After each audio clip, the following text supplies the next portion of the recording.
leader here at Sacramento First Church of the Nazarene. Today we're going to talk about God's workmanship.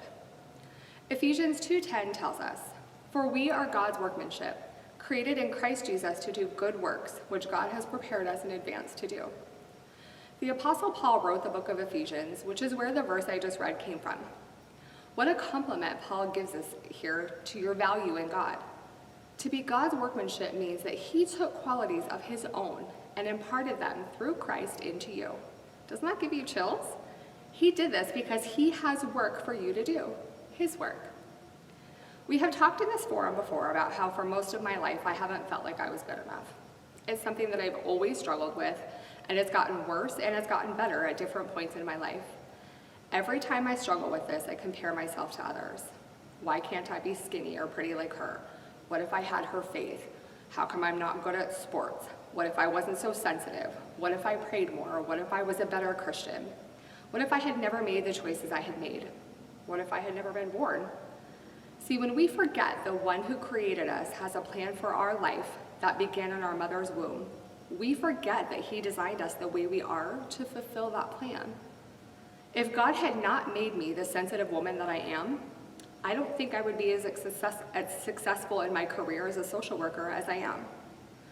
If God had made me a better athlete, I might not be as book smart as I am, and I might not have been as determined to succeed at school as I was. Comparing ourselves to others only hurts us. God knew that when he made me that I would be the perfect combination of sensitive, smart, super funny, caring, compassionate, loving, and all of the other qualities that make me a good person, a good wife, a good youth leader, a good social worker, and a good model for my church family. And just like God prepared me and equipped me with the qualities that I needed, he prepared and equipped you. He gifted you with the qualities to accomplish his will for your life and for his kingdom. What an honor to wear a badge of holiness to be used for his glory. You may not know what he has prepared for you yet, and that's okay.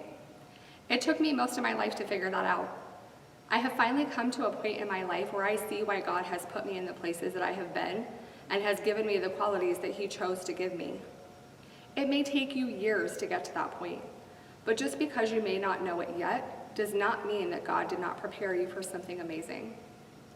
So the next time you start to compare yourself to someone, remember that God made you the way that you are for a reason, and you aren't meant to be anyone but you. If you struggle with that, pray and ask God to show you and to remind you why he created you uniquely perfect just the way you are.